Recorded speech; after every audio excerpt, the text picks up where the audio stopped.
Ребят, всем привет! Привет, автомастера и сочувствующие, те, кто только помышляет там заняться диагностикой, гоните от себя эту мысль. Я шучу, конечно. Притащили нам на веревочке замечательный японский автомобиль.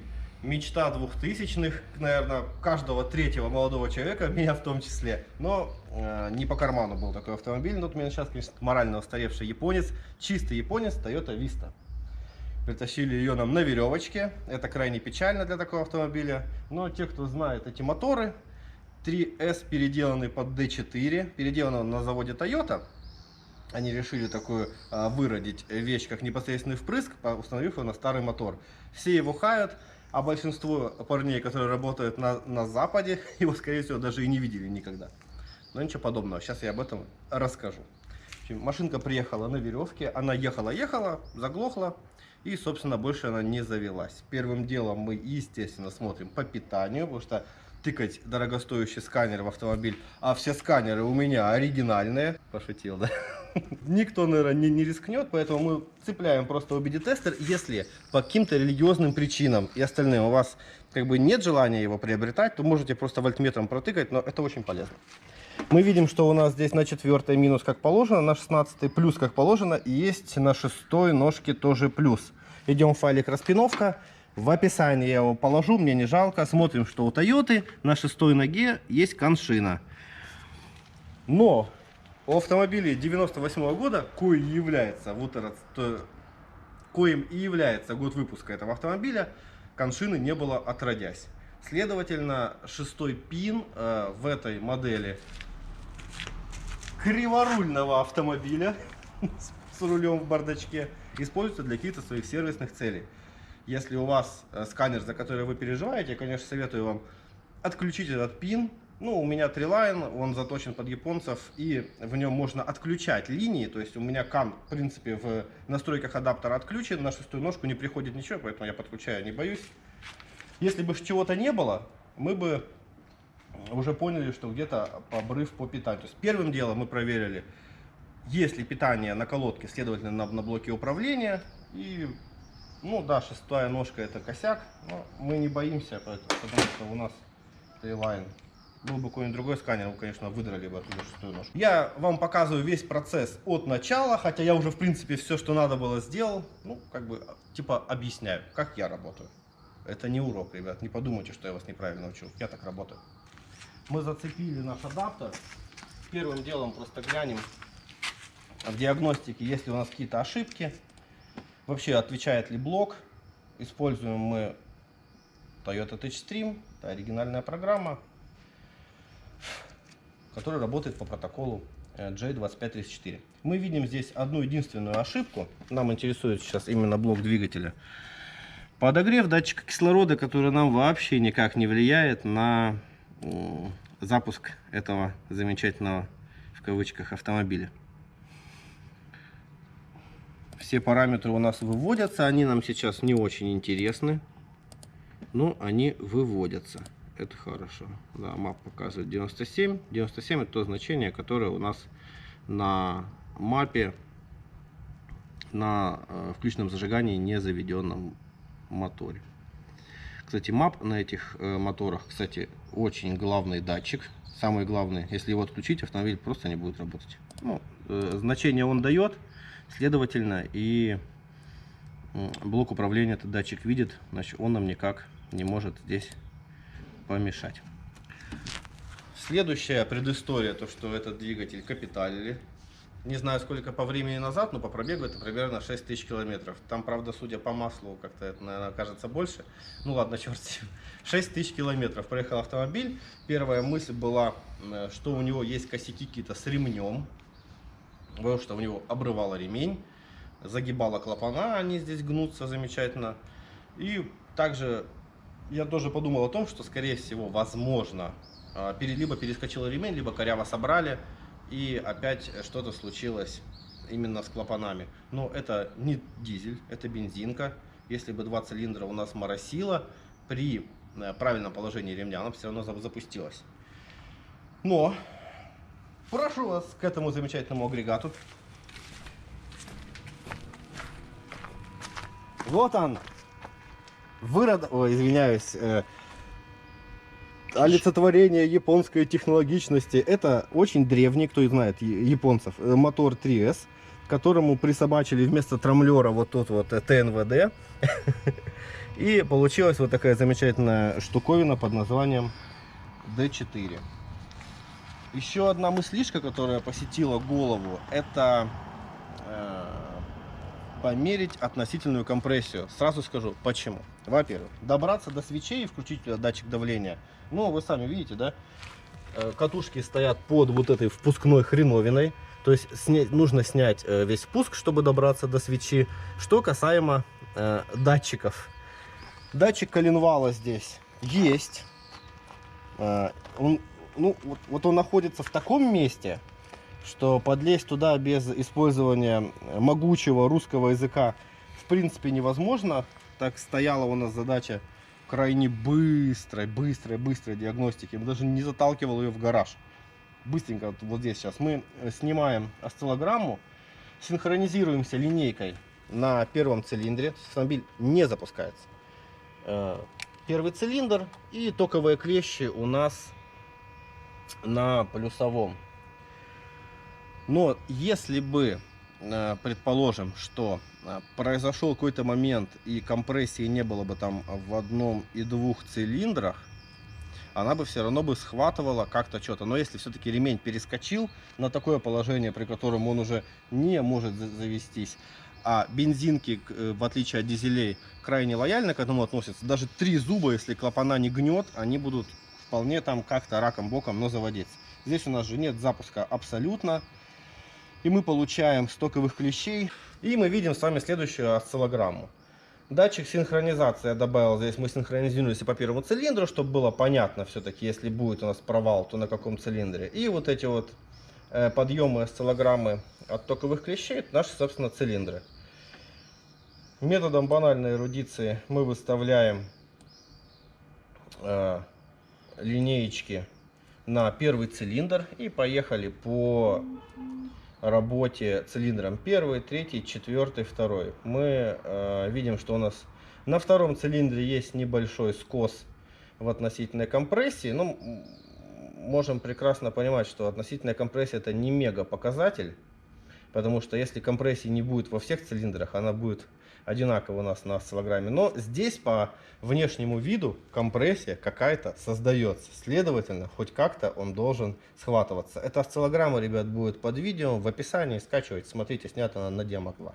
Нам теперь нужно все-таки выяснить положение ремня. В каком он там положении находится, не перескочил ли он, не сместился ли куда-то. И еще один такой минус: в этом году автомобилей на диагностику не выводится параметр, который нам показывает давление в ТНВД. То есть мы вот так быстро взглядом давление в ТНВД посмотреть не можем. Кто-то из вас, вот ты, я знаю, сейчас скажешь: ну ты включаешь зажигание, насос-то не работает. Да, и я вам скажу, на всех Тойотах, праворульных, ну и думаю и на леворульных также, насос не работает при включении зажигания и начинает работать только при прокрутке стартером. Как только импульс с датчика коленвала пошел, начинает работать насос. Мы это можем легко проверить, зайти в программу диагностики, там есть активация бензонасоса, он у нас гудит, следовательно он работает. И в сам ТНВД давление должно подаваться. Если давление в ТНВД, конечно, вопрос. Ну, мы этот вопрос попытаемся все-таки разрешить. Сейчас у нас две основные задачи. Это выяснить, есть ли давление в ТНВД и состояние ремня.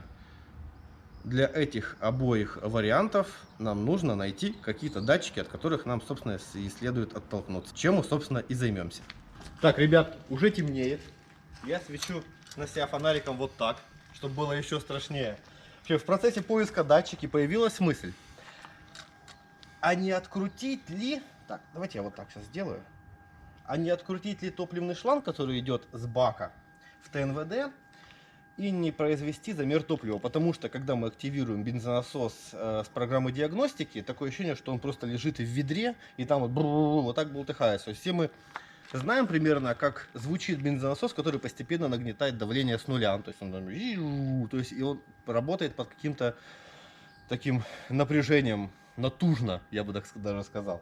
То есть здесь же никакой реакции нет, и появилась мысль, а не снять ли нам шланг. Определить шланг, который идет с бака в ТНВД, очень просто. Он, во-первых, идет по моторному щиту в большинстве случаев и имеет самое такое солидное, мощное крепление. Тут болт, обратка логично, это просто на хомутик шланг идет, возвращается обратно. Очень легко вычисляется. Мы откидываем и видим, что когда мы разъединяем разъем, там винт-гайка, вот такого рода болт, вот сюда соединяется на гайку. Что там есть от бензина только запах, ничего больше нет. Насос при этом гудит. Самое быстрое решение — это смотаться на заправку, взять маленечко бензина, подключить колбу для промывки инжект и подать давление напрямую в ТНВД. Мы даем давление. Здесь давление, не знаю, 2,5 атмосферы. Я даже компрессор не включал, сколько было. Я даю давление.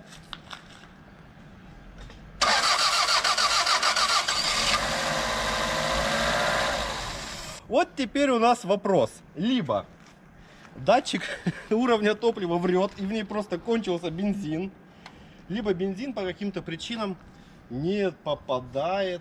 Давайте закроем эту тему. Так, сбросим давление. Все, что нам нужно, мы уже увидели. Так, сбрасываем давление.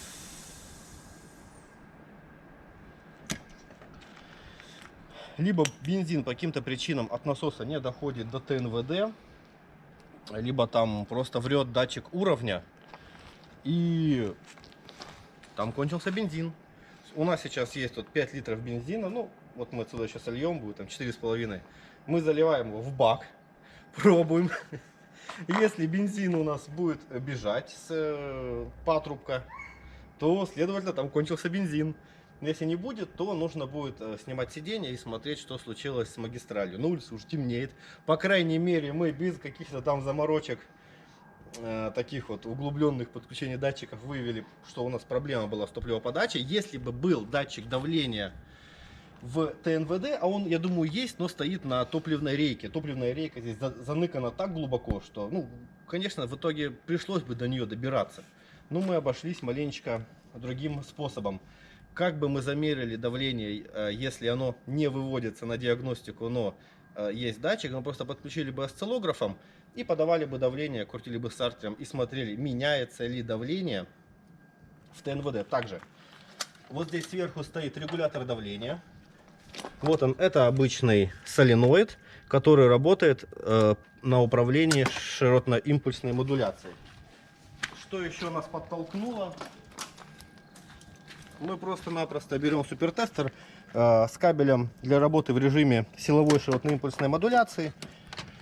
Все это дело сюда подключаем. Цепляем питание. И я сейчас вам покажу, что еще натолкнуло на то, чтобы проверить топливную систему. Даже при среднем значении частоты, здесь частота у нас от 60 до 500 Гц, мы слышим вот такой звук работы самого регулятора. Это говорит о том, что он абсолютно пустой. То есть на него не действует сила давления топлива. Мы подаем с диагностики сигнал на активацию бензонасоса. Он должен был создать какое-то давление. И крутим стартером. ТНВД должен был поднять давление, и мы регулятором крутим, звук абсолютно не меняется. Это говорит также о том, что внутри ТНВД топлива нет. Самому регулятору давления ничего не сопротивляется. Вот, собственно, это все и навело на эту мысль, что у нас ТНВД просто-напросто пустой. Мы сейчас быстренько бензин заливаем, пока нас комары тут не сожрали. И пробуем, потечет ли бензин, и тогда уже будем дальнейшие делать какие-то определенные манипуляции.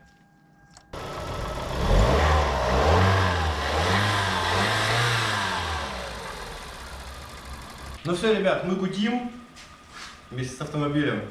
Мы от радости, автомобиль от того, что у него наконец-то есть теперь топливо под нужным давлением. В общем, все сделали так, как я и говорил. Включили с диагностики насос, бензин не бежит, залили, бензин не бежит. Снимаю сиденье, вытаскиваю бензонасос. Видимо, там кто-то менял фильтр. Я не стал снимать. Вот такие у меня руки это дело. Но сам факт. Меняли топливный фильтр, видать.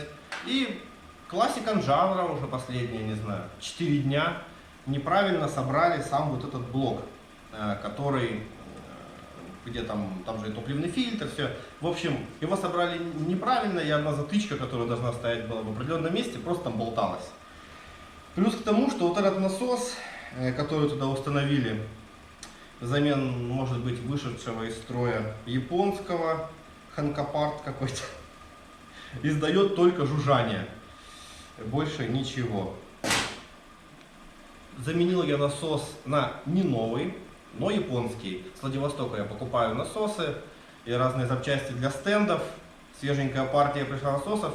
Люди с Японии закупаются, автомобили разбирают. То есть, ну, пускай этот насос будет контрактный. Но он пришел с Японии, он чистенький. У меня тут целый пакетик. Я их буквально, как говорится, наломал недавно. То есть, ну, мне корпуса не нужны, я корпуса ломаю и выбрасываю. Мне нужны сами насосы. Насосы предпочтительно с автомобилей с ТНВД, которые ставлю я в стенды. Все. И, собственно, этот насос, вся Япония, видите, вот, ну, это, конечно, грязненький. Вот в таком виде приходят насосы с Японии. Да, конечно, сеточка уже не новая, но на ней нет грязи. И тут ничего не мылось, потому что я покупал насос в сборе, ну, блок насос сам. Время уже 11 час, естественно, владелец бы нигде насос не купил, так мы поставили. Хороший, ну, хороший. Японский насос. Гарантии, конечно, мы давать не будем. Лучше поставить новый оригинальный. Но все-таки автомобиль работает, давление есть, все хорошо. Блин, ну как-то, я не знаю, неприятно. Может, владелец сам менял насос? Ну, мы это у него обязательно спросим. В общем, ребят, на этом все закончилось у нас. Автомобиль работает, все хорошо. Давление есть, благополучно отдаем счастливому, так сказать, автовладельцу. Вам спасибо за просмотр, всем хороших ремонтов, много бабосиков, всем пока.